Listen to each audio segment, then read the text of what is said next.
महाभारत युद्ध आरंभ होने के ठीक पहले भगवान श्री कृष्ण ने अर्जुन को जो उपदेश दिया वो श्रीमद् भगवत गीता के नाम से प्रसिद्ध है। यह उपदेश गीत के रूप में दिया गया था, इसलिए इसे गीता कहा जाता है, तथा गीत के रूप में यह उपदेश भगवान श्री कृष्ण के द्वारा दिया गया था, इसलिए इसे भगवत गीता कहा जाता है। भगवत अर्थात भगवान और गीता अर्थात गीत। यह महाभारत के भीष्म पद का अंग है। गीता में 18 अध्याय और 700 श्लोक हैं। हिंदू पौराणिक कथाओं के अनुसार श्रीमद् भगवत गीता भगवान श्री गणेश द्वारा लिखी गई थी, जैसा कि उन्हें ऋषि वेद व्यास ने बताया था। भगवत गीता धर्म, आस्तिक, भक्ति और मोक्ष के यौगिक आदर्श के बारे में विभिन्न हिंदू विचारों का संश्लेषण प्रस्तुत करती है। गीता में आत्मा, परमात्मा, भक्ति, कर्म, जीवन आदि का वृहद रूप से वर्णन किया गया है। गीता से हमें यह ज्ञान मिलता है कि व्यक्ति को केवल अपने कर्म पर ध्यान देना चाहिए, साथ ही कर्म करते समय इस बात का ध्यान रखना चाहिए कि हम जो भी कर्म कर रहे हैं उसका फल हमें निश्चित ही प्राप्त होगा। गीता पढ़ने वाले व्यक्ति को सच और झूठ, ईश्वर और जीव का ज्ञान हो जाता है, उसे अच्छे और बुरे की समझ आ जाती है। गीता पढ़ने से व्यक्ति का आत्मबल बढ़ता है और व्यक्ति साहसी और निडर बनकर अपने कर्तव्य पथ पर आगे बढ़ता है। रोजाना गीता पढ़ने से शरीर और दिमाग में सकारात्मक ऊर्जा विकसित होती है। जय श्री कृष्ण, जय श्री भागवत गीता जी। हेलो एवरीवन, कैसे हैं आप सब? आप सभी का मेरे यूट्यूब चैनल आध्यात्म निधि में बहुत बहुत स्वागत है। मैं हूं निधि खरे और आज मैं लेकर आई हूं आपके लिए श्रीमद् भगवत गीता के अध्याय 8 अक्षर ब्रह्म योग के समस्त श्लोकों के हिंदी अनुवाद का वर्णन। आज के इस वीडियो में आप जानेंगे कि इसमें श्री कृष्ण किस प्रकार ब्रह्म, अध्यात्म और कर्मादि के विषय में अर्जुन के 7 प्रश्न और श्री कृष्ण के द्वारा दिए गए उनके उत्तर, भक्ति योग का विषय और शुक्ल एवं कृष्ण मार्ग के रहस्य का वर्णन करते हैं।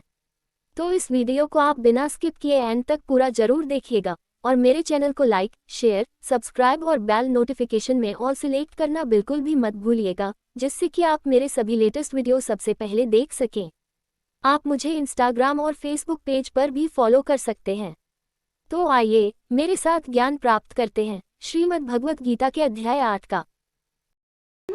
अर्जुन ने कहा, हे पुरुषोत्तम, वह ब्रह्म क्या है, अध्यात्म क्या है, कर्म क्या है, अधिभूत नाम से क्या कहा गया है और अधिदैव किसको कहते हैं?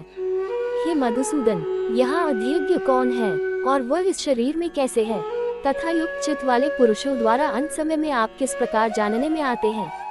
श्री भगवान ने कहा, परम अक्षर ब्रह्म है, अपना स्वरूप अर्थात जीवात्मा अध्यात्म नाम से कहा जाता है, तथा भूतों के भावों को उत्पन्न करने वाला जो त्याग है वह कर्म नाम से कहा गया है। उत्पत्ति विनाश धर्म वाले सब पदार्थ अधिभूत हैं। हिरण्य में पुरुष, जिसको शास्त्रों में सूत्रात्मा, हिरण्यगर्भ, प्रजापति, ब्रह्मा इत्यादि नामों से कहा गया है, अधिदेव है। और हे देहधारियों में श्रेष्ठ अर्जुन, इस शरीर में मैं वासुदेव ही अंतर्यामी रूप से अधियज्ञ हूँ। जो पुरुष अंतकाल में भी मुझको ही स्मरण करता हुआ शरीर को त्याग कर जाता है वह मेरे साक्षात स्वरूप को प्राप्त होता है, इसमें कुछ भी संशय नहीं है। हे कुंती पुत्र अर्जुन, यह मनुष्य अंतकाल में जिस जिस भी भाव को स्मरण करता हुआ शरीर त्याग करता है उसको ही प्राप्त होता है, क्योंकि वह सदा उसी भाव से भावित रहा है। इसलिए हे अर्जुन, तू सब समय में निरंतर मेरा स्मरण कर और युद्ध भी कर। इस प्रकार मुझ में अर्पण किए हुए मन बुद्धि से युक्त होकर तू निःसंदेह मुझको ही प्राप्त होगा। हे पार्थ, ये नियम है कि परमेश्वर के ध्यान के अभ्यास रूप योग से युक्त, दूसरी ओर न जाने वाले चित्त से निरंतर चिंतन करता हुआ मनुष्य परम प्रकाश रूप दिव्य पुरुष को अर्थात परमेश्वर को ही प्राप्त होता है। जो पुरुष सर्वज्ञ, अनादि, सबके नियमता, अंतर्यामी रूप से सब प्राणियों के शुभ और अशुभ कर्म के अनुसार शासन करने वाला, सूक्ष्म से भी अति सूक्ष्म, सबके धारण पोषण करने वाले अचिंत्य स्वरूप, सूर्य के सदृश नित्य चेतन प्रकाश रूप और अविद्या से अति परे शुद्ध सच्चिदानंद घन परमेश्वर का स्मरण करता है, वह भक्ति युक्त पुरुष अंतकाल में भी योग बल से भरे कुटी के मध्य में प्राण को अच्छी प्रकार स्थापित करके फिर निश्चल मन से स्मरण करता हुआ उस दिव्य रूप परम पुरुष परमात्मा को ही प्राप्त होता है। वेद के जानने वाले विद्वान जिस सच्चिदानंद घन रूप परम पद को अविनाश कहते हैं, आसक्ति रहित यत्नशील सन्यासी महात्मा जन जिसमें प्रवेश करते हैं और जिस परम पद को चाहने वाले ब्रह्मचारी लोग ब्रह्मचर्य का आचरण करते हैं, उस परम पद को मैं तेरे लिए संक्षेप में कहूँगा। सब इंद्रियों के द्वारों को रोककर तथा मन को हृदय में स्थिर करके फिर उस जीते हुए मन द्वारा प्राण को मस्तक में स्थापित करके परमात्म संबंधी योग धारणा में स्थित होकर जो पुरुष ओम इस एक अक्षर रूप ब्रह्म को उच्चारण करता हुआ और उसके अर्थ स्वरूप मुझ निर्गुण ब्रह्म का चिंतन करता हुआ शरीर को त्याग कर जाता है, वह पुरुष परम गति को प्राप्त होता है। हे अर्जुन, जो पुरुष मुझ में अनन्यचित होकर सदा ही निरंतर मुझ पुरुषोत्तम को स्मरण करता है, उस नित्य निरंतर मुझ में युक्त हुए योगी के लिए मैं सुलभ हूँ, अर्थात उसे सहज ही प्राप्त हो जाता हूँ। परम सिद्धि को प्राप्त महात्मा जन मुझको प्राप्त होकर दुखों के घर एवं क्षणभंगुर पुनर्जन्म को नहीं प्राप्त होते। हे अर्जुन, ब्रह्मलोक पर्यंत सब लोग पुनरावर्ती हैं, परंतु हे कुंती पुत्र, मुझको प्राप्त होकर पुनर्जन्म नहीं होता, क्योंकि मैं कालातीत हूँ और ये सब ब्रह्मादि के लोक काल द्वारा सीमित होने से अनित्य हैं। ब्रह्मा का जो एक दिन है उसको 1000 चतुर्युगी तक की अवधि वाला और रात्रि को भी 1000 चतुर्युगी तक की अवधि वाला जो पुरुष तत्व से जानते हैं, वे योगी जन काल के तत्व को जानने वाले हैं। संपूर्ण चराचर भूतगण ब्रह्मा के दिन के प्रवेश काल में अव्यक्त से अर्थात ब्रह्मा के सूक्ष्म शरीर से उत्पन्न होते हैं और ब्रह्मा की रात्रि के प्रवेश काल में उस अव्यक्त नामक ब्रह्मा के सूक्ष्म शरीर में ही लीन हो जाते हैं।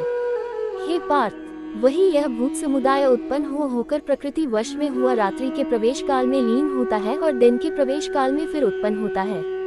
उस अव्यक्त से भी अति परे दूसरा अर्थात विलक्षण जो सनातन अव्यक्त भाव है, वह परम दिव्य पुरुष सब भूतों के नष्ट होने पर भी नष्ट नहीं होता। जो अव्यक्त अक्षर इस नाम से कहा गया है, उसी अक्षर नामक अव्यक्त भाव को परमगति कहते हैं तथा जिस सनातन अव्यक्त भाव को प्राप्त होकर मनुष्य वापस नहीं आते, वह मेरा परम धाम है। हे पार्थ, जिस परमात्मा के अंतर्गत सर्वभूत है और जिस सच्चिदानंद घन परमात्मा से यह समस्त जगत परिपूर्ण है, वह सनातन अव्यक्त परम पुरुष तो अनन्य भक्ति से ही प्राप्त होने योग्य है। हे अर्जुन, जिस काल में यहाँ काल शब्द से मार्ग समझना चाहिए, क्योंकि आगे के श्लोकों में भगवान ने इसका नाम श्रुति गति ऐसा कहा है। शरीर त्याग कर गए हुए योगी जन तो वापस न लौटने वाली गति को और जिस काल में गए हुए वापस लौटने वाली गति को ही प्राप्त होते हैं, उस काल को अर्थात दोनों मार्गों को कहूँगा। जिस मार्ग में ज्योतिर्मय अग्नि अभिमानी देवता है, दिन का अभिमानी देवता है, शुक्ल पक्ष का अभिमानी देवता है और उत्तरायण के 6 महीनों का अभिमानी देवता है, उस मार्ग में मरकर गए हुए ब्रह्मवेता योगी जन उपयुक्त देवताओं द्वारा क्रम से ले जाए जाकर ब्रह्म को प्राप्त होते हैं। जिस मार्ग में धूम अभिमानी देवता है, रात्रि अभिमानी देवता है तथा कृष्ण पक्ष का अभिमानी देवता है और दक्षिणायन के 6 महीनों का अभिमानी देवता है, उस मार्ग में मरकर गया हुआ सकौम कर्म करने वाला योगी उपयुक्त देवताओं द्वारा क्रम से ले गया हुआ चंद्रमा की ज्योत को प्राप्त होकर स्वर्ग में अपने शुभ कर्मों का फल भोग कर वापस आता है। क्योंकि जगत के ये 2 प्रकार के शुक्ल और कृष्ण अर्थात देवयान और पितृयान मार्ग सनातन माने गए हैं। इनमें एक द्वारा गया हुआ अर्थात अर्चमार्ग से गया हुआ योगी, जिससे वापस नहीं लौटना पड़ता, उस परमगति को प्राप्त होता है और दूसरे के द्वारा गया हुआ अर्थात धूम मार्ग से गया हुआ सकौम कर्मयोगी फिर वापस आता है अर्थात जन्म मृत्यु को प्राप्त होता है। हे पार्थ, इस प्रकार इन दोनों मार्गों को तत्व से जानकर कोई भी योगी मोहित नहीं होता। इस कारण हे अर्जुन, तू सब काल में संबुद्धि रूप से योग से युक्त हो अर्थात निरंतर मेरी प्राप्ति के लिए साधन करने वाला हो। योगी पुरुष इस रहस्य को तत्व से जानकर वेदों के पढ़ने में तथा यज्ञ तप और दान आदि के करने में जो पुण्यफल कहा है, उन सबको निसंदेह उल्लंघन कर जाता है और सनातन परम पद को प्राप्त होता है।